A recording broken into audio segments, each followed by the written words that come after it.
Clara n'avait jamais imaginé que sa vie changerait un jour de cette façon. Elle était une femme ordinaire, un maillon discret dans le grand enchevêtrement de la ville.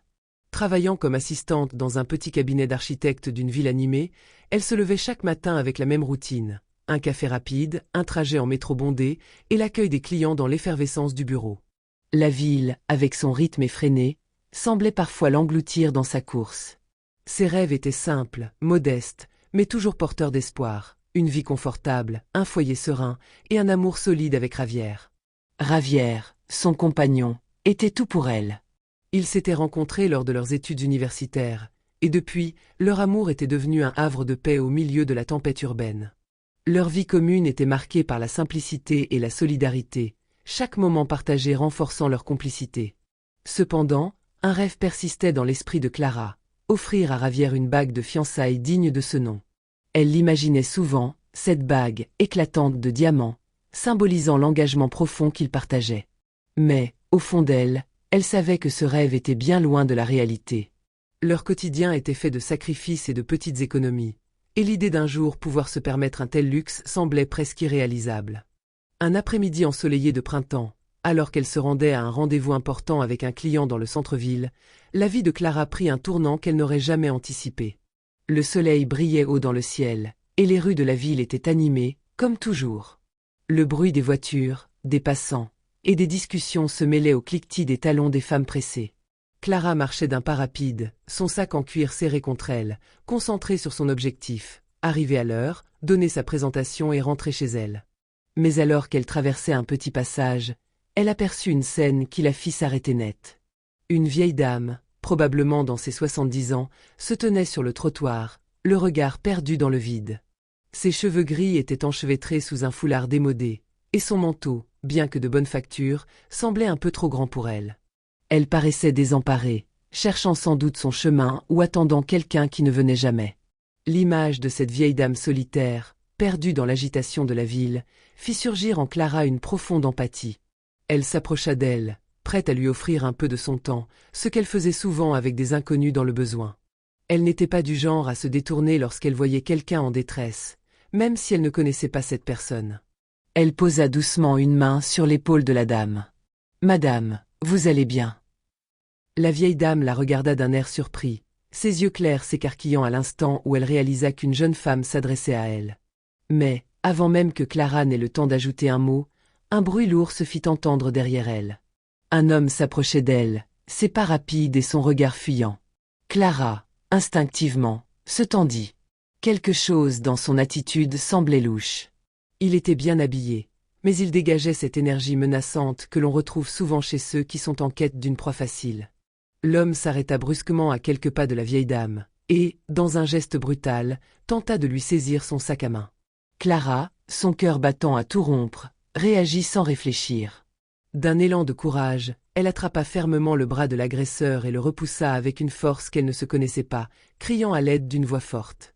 L'agresseur, pris de panique, lâcha le sac et se hâta de s'enfuir en direction des rues animées.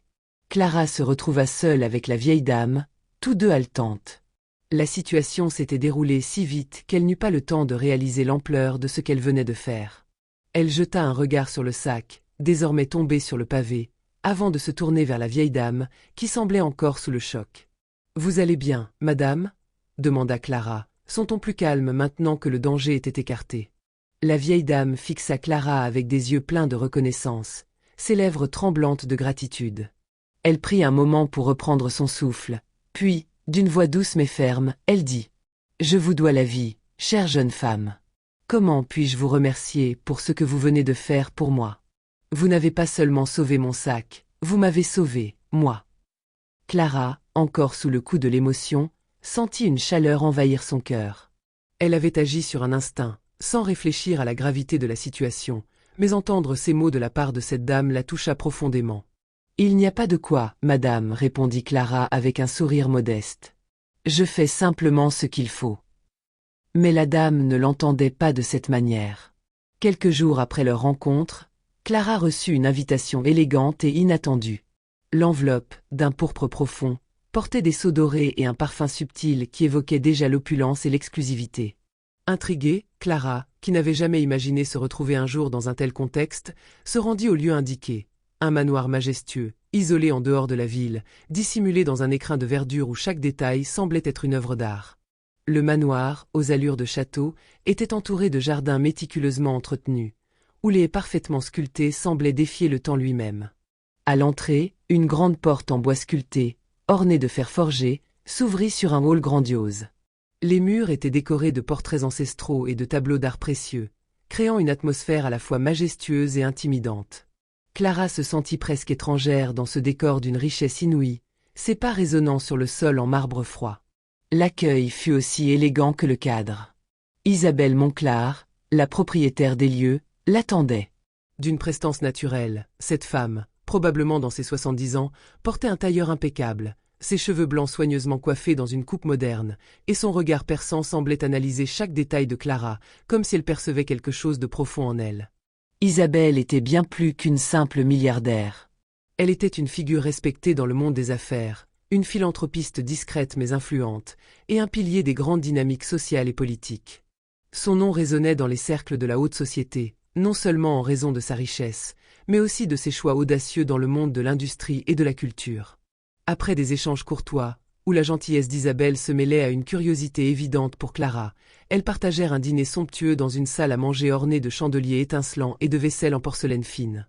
Le repas était à la hauteur du lieu, des mets raffinés, servis avec une précision militaire, accompagnés de vins rares, tous choisis avec soin pour leur finesse. Clara, bien que flattée par cette invitation, se sentit un peu déplacée. Le contraste entre son monde modeste et cette richesse sans égale la frappait de plein fouet. Au cours du dîner, Isabelle, d'une voix douce mais ferme, parla de l'incident sur le trottoir. « Je ne peux pas vous laisser partir sans vous exprimer ma reconnaissance, dit-elle. Vous m'avez sauvée, mais ce n'est pas tout. Vous avez montré quelque chose de rare, de précieux.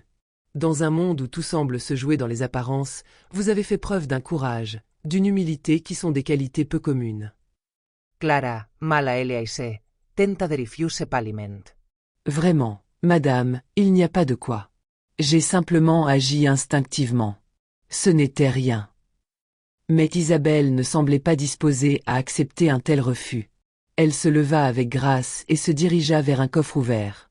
De là, elle en sortit une petite boîte en velours, qu'elle tendit à Clara. « Je veux vous offrir quelque chose, » dit-elle, un sourire énigmatique flottant sur ses lèvres. « C'est un modeste cadeau en comparaison de ce que vous méritez. » Clara hésita un instant, se sentant encore plus étrangère dans ce monde luxueux.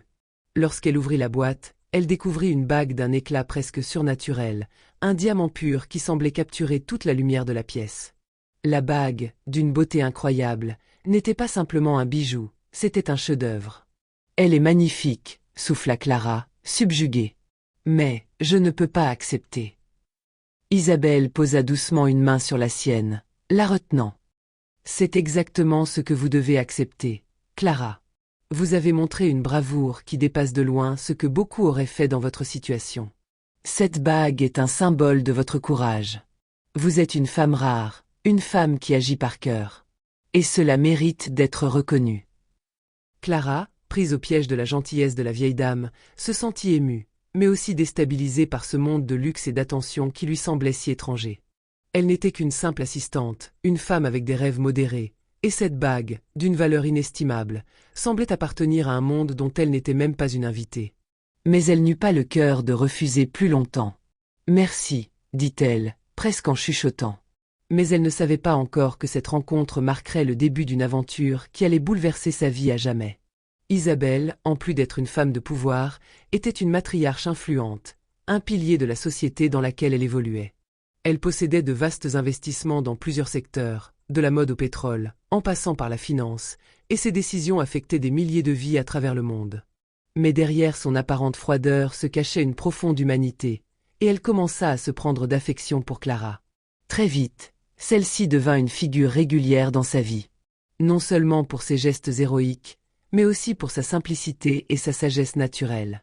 Au fur et à mesure de leur rencontre, Clara apprit que Isabelle avait un petit-fils, Julien Monclar, un jeune homme brillant et charmant, mais dont la vie semblait régie par des attentes de perfection écrasantes. Julien était l'héritier désigné de l'Empire Monclar, mais il n'avait jamais trouvé sa place dans ce monde de luxe et de pression. Les succès et les éloges semblaient vides à ses yeux, et malgré ses accomplissements dans des institutions prestigieuses, il se sentait toujours perdu, à la recherche d'un sens profond qui échappait à sa famille et à son milieu. Un soir, après plusieurs rencontres avec Isabelle, Clara fit la connaissance de Julien. Leurs premières conversations étaient des plus banales, parlant du temps qu'ils faisaient et de leurs activités respectives, mais rapidement, un lien plus profond se tissa entre eux. Julien, qui avait toujours vécu dans un univers où la superficialité et la compétition étaient la norme, fut frappé par l'humanité de Clara. Elle ne cherchait rien d'autre que de vivre selon ses principes, sans compromis. Elle ne se laissait pas prendre au piège des faux-semblants. Pour Julien, c'était une rareté qu'il n'avait jamais rencontrée dans son cercle. « Je ne sais pas ce que vous avez, Clara, dit-il un soir, après qu'ils eurent parlé pendant des heures, mais il y a quelque chose de tellement vrai chez vous. Vous n'êtes pas comme tout le monde ici. » Il la regarda longuement, comme s'il la voyait enfin pour la première fois. Et dans ses yeux, Clara perçut quelque chose de différent. Pas simplement de l'intérêt, mais une connexion profonde, une admiration qu'il n'avait jamais partagée avec personne. Clara, elle, se sentit inexplicablement attirée par Julien, non pas par sa richesse ou son statut, mais par l'intensité qu'il dégageait. Pour la première fois, elle voyait au-delà des apparences. Et sans le savoir, elle venait de s'embarquer dans un voyage qui allait bouleverser ses certitudes et redéfinir sa place dans le monde. Au fil des semaines, Clara et Julien se rapprochèrent davantage, une complicité grandissante se tissant entre eux à chaque rencontre. Leurs discussions, d'abord superficielles et pleines de formalités, devinrent de plus en plus profondes. Julien se confiait à Clara comme il ne l'avait jamais fait avec personne. Il lui parlait de ses frustrations vis-à-vis de la pression constante que sa famille exerçait sur lui, de ses doutes et de ses rêves écrasés sous les attentes de son héritage. Clara, elle, écoutait attentivement, offrant sa compréhension et sa sincérité en retour. Dans ses yeux, Julien trouvait une lueur d'authenticité qu'il n'avait jamais rencontrée auparavant. Pour lui, Clara n'était pas une simple assistante de bureau, elle était une bouffée d'air frais dans un monde suffocant de faux-semblants. Il l'admirait pour sa simplicité, sa beauté naturelle et son absence de prétention. Elle ne cherchait pas à l'impressionner, elle ne jouait pas à être quelqu'un d'autre, et c'était cette pureté qui le captivait. De son côté, Clara, bien que consciente de la différence de statut social entre eux, ne pouvait nier l'attirance qu'elle ressentait pour lui. Il était bien plus qu'un héritier de milliardaire, bien plus que ce que les regards extérieurs voyaient. Julien avait une profondeur qu'elle n'avait pas rencontrée dans sa propre vie, et elle s'y sentait attirée comme un aimant. Cependant, un nuage de doute persistait dans l'esprit de Julien. Son cœur, bien que pleinement engagé envers Clara, savait que la route devant lui n'était pas pavée de roses. Sa famille, en particulier sa grand-mère, Dame Isabelle, avait des attentes très précises pour lui. On lui avait toujours présenté des femmes issues de la haute société, des femmes élégantes, stratégiques, ayant les bonnes connexions. Des femmes qui étaient prêtes à jouer le jeu des apparences et des alliances pour maintenir le nom Montclar au sommet. Clara, quant à elle, n'était pas ce genre de femme. Elle venait d'un milieu modeste, elle n'avait pas de titre ni de réseau influx, et son monde semblait si éloigné de celui dans lequel Julien avait grandi. Ces différences, bien qu'invisibles pour lui, pesaient lourdement sur son esprit. Un après-midi d'automne, alors que le vent frais soufflait doucement entre les arbres d'un parc privé, Clara et Julien se retrouvèrent pour une promenade à l'abri des regards. Le parc, isolé et tranquille, offrait à Julien le répit dont il avait besoin. Il avait souvent rêvé d'un moment où il pourrait enfin être lui-même, sans les attentes imposées par sa famille et son nom. Mais alors qu'ils marchaient côte à côte, une certaine tension s'installa dans l'air. Julien savait que ce moment était inévitable. Il avait besoin de confier ses sentiments à Clara, de mettre en lumière les dilemmes qui le tourmentaient depuis leur première rencontre.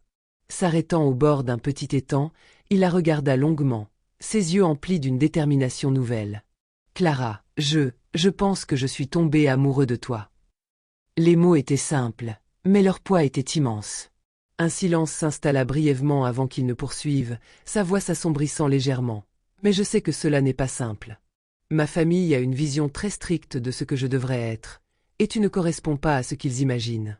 Ils ne comprendraient pas, et je ne sais pas si j'ai la force de tout remettre en question pour te choisir. » Clara, frappée par la sincérité de ses paroles, sentit son cœur battre plus fort. Elle n'avait jamais envisagé une telle confession de la part de Julien.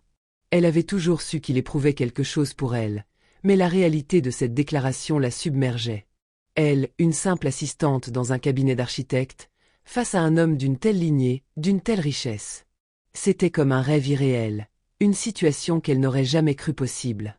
Pourtant, au fond d'elle, une voix lui disait qu'elle ressentait la même chose pour lui. Elle baissa les yeux, sentant le poids de la situation l'écraser. « Je ne suis pas ce que ta famille attend, Julien, répondit-elle, sa voix tremblante malgré elle. Et je ne voudrais pas te mettre dans une situation difficile. Tu mérites quelqu'un qui correspond à leurs attentes, qui s'intègre à leur monde. » Ces mots étaient empreints de doute et d'incertitude. Elle savait que leur différence de statut social pourrait leur causer bien plus de problèmes qu'ils ne le pouvaient imaginer. Elle était consciente de ce monde auquel elle n'appartenait pas et qui semblait si lointain. Pour elle, être avec Julien signifiait plus qu'une simple relation amoureuse. C'était risquer de tout perdre, de se heurter à un monde de préjugés et de pressions qu'elle n'était pas prête à affronter. Mais Julien, dont la détermination n'avait cessé de croître à mesure qu'il comprenait la profondeur de ses sentiments pour Clara, ne la laissa pas s'échapper si facilement. « Je n'ai jamais cru au mariage arrangé, ni aux attentes de ma famille, dit-il, s'approchant un peu plus d'elle. Je veux être avec toi, Clara. Peu importe ce qu'ils en pensent. Peu importe la pression ou le poids de leur héritage. Tu es la seule personne qui me rend vraiment heureux, et je ne veux pas laisser cette chance s'échapper. » Clara, bien que touchée par ces paroles, ne pouvait s'empêcher de se poser 1000 questions. Elle savait que l'amour n'était pas toujours suffisant pour briser les chaînes des conventions sociales. Leur relation risquait de provoquer des vagues, de provoquer des ruptures irréparables. Mais en même temps, elle voyait l'authenticité de l'amour que Julien lui offrait, et elle se rendait compte que, malgré tout, il n'était pas comme les autres hommes qu'elle avait connus. Peut-être qu'il pouvait créer quelque chose de nouveau, quelque chose qui leur appartiendrait entièrement, sans les poids des attentes externes. « Mais tu ne peux pas simplement effacer toute une vie de règles et de traditions, » murmura Clara, presque à elle-même. « Tu vas devoir te battre pour ça. Et je ne suis pas certaine que nous soyons prêts pour ce genre de combat. » Julien prit une profonde inspiration, les yeux fixés sur elle. « J.M. Battrai. Pour toi, pour nous. Je ne laisserai rien ni personne nous séparer. Je veux qu'on fasse ce voyage ensemble, peu importe ce que ça coûtera. » Clara sentit un frisson parcourir son échine. Il n'y avait pas de retour en arrière. Cette décision, quelle qu'elle soit, allait les changer à jamais. Mais une partie d'elle savait qu'elle aussi, elle avait fait son choix.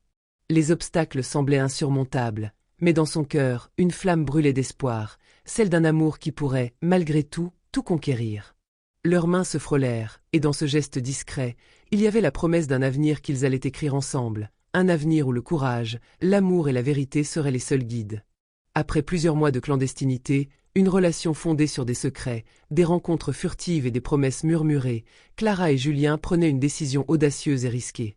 Ils avaient été liés par l'amour, mais aussi par la crainte des conséquences de leur union.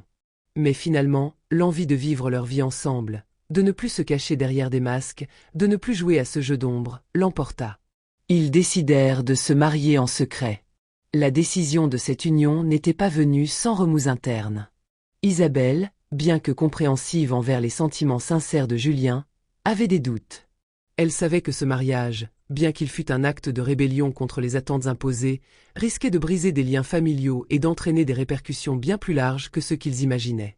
Elle savait aussi qu'elle n'était pas en position d'arrêter Julien, et que son rôle serait plus de soutenir et de comprendre son petit-fils, même si l'histoire de leur mariage risquait de bouleverser la paix que la famille Monclar avait soigneusement construite au fil des décennies. La cérémonie, discrète et intime, se déroula loin des regards. Clara portait une robe blanche simple, sans les fioritures et les extravagances que l'on aurait pu attendre d'un mariage au sein d'une famille aussi influente. Le tissu doux et léger épousait ses courbes sans en faire trop, comme pour symboliser l'humilité de l'amour qu'elle partageait avec Julien. Julien, quant à lui, opta pour un costume sobre mais élégant. Il n'avait pas besoin de tout le faste pour symboliser l'engagement qu'il prenait. Il savait que l'essentiel résidait dans le cœur, pas dans les apparences. Il se tenait la main, entouré de quelques amis proches et d'Isabelle, la seule figure familiale présente, et cette cérémonie se déroula dans la plus grande discrétion. Il n'y avait ni champagne ni fête grandiose, seulement un échange de vœux sincères entre deux âmes décidées à traverser la vie ensemble. Mais malgré le bonheur palpable qui unissait le couple, le poids du secret commença rapidement à se faire ressentir. Le monde extérieur, avec ses attentes et ses jugements, s'immisça peu à peu dans leur quotidien. Le couple se battait à la fois contre les exigences sociales de la haute société et les contraintes imposées par les obligations familiales. Julien, à chaque moment de doute, était tiraillé entre son rôle d'héritier, celui qu'il était censé être aux yeux de sa famille, et son amour pour Clara, une femme qui représentait tout ce qu'il désirait mais qu'il savait être perçue comme inappropriée par ceux qui contrôlaient sa vie. Chaque événement public où il devait se rendre seul, sans elle, devenait un rappel de la distance qu'il devait maintenir entre eux et le monde. Pour Clara, la situation était encore plus difficile. Elle n'était pas seulement la femme d'un héritier, elle devait également porter le fardeau de l'anonymat. Elle se sentait étouffée par la pression de cacher une partie aussi importante de sa vie. Elle avait l'impression de vivre une existence à deux vitesses, où chaque moment de bonheur partagé avec Julien était accompagné d'une épée de Damoclès suspendue au-dessus de leur tête. Mais malgré cette pression constante, leur amour ne fit que grandir. Dans les moments de doute, de solitude et de frustration, ils se soutenaient mutuellement. Le mariage secret devint leur refuge, leur lieu de paix et de vérité, un espace où ils pouvaient être eux-mêmes, sans les attentes et les jugements. Ils étaient tous deux conscients que leur relation, bien que solide et authentique, était perçue comme un acte de rébellion.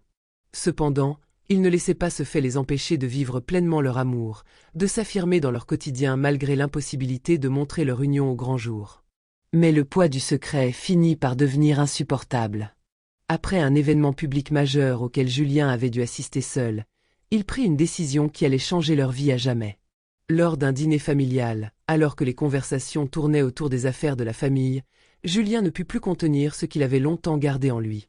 Il se leva, fit une pause, puis annonça calmement « J'ai quelque chose d'important à vous dire ». Le silence tomba aussitôt dans la pièce. Julien sentit la pression monter en lui, mais il n'avait plus peur. Il regarda tour à tour les membres de sa famille, ses parents, ses cousins et cousines, avant de continuer « Je suis marié. Et ma femme s'appelle Clara ». La réaction ne se fit pas attendre. Ce fut un choc total. La colère, l'incompréhension, la surprise, tout cela se mélangea dans les visages des membres de sa famille. Ils ne comprenaient pas. Comment un Monclar, héritier d'une lignée aussi prestigieuse, pouvait-il se marier avec une femme comme Clara? Une femme sans nom, sans statut social, sans les qualités que la famille jugeait essentielles. Ils avaient imaginé un avenir dans lequel Julien épouserait une femme de leur milieu, une femme qui consoliderait l'influence de la famille Monclar et perpétuerait la tradition. Pourtant, au milieu de ce tumulte, une voix se leva. Isabelle, avec son regard sage et bienveillant, soutint son petit-fils. Elle avait vu l'amour entre Clara et Julien.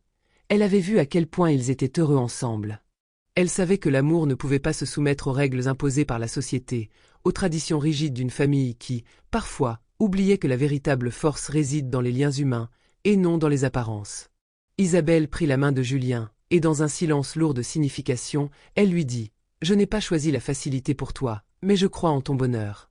Si c'est avec Clara, alors elle sera une Monclar à part entière. » Au fil des semaines et des mois suivants, la famille de Julien dut accepter la réalité de la situation.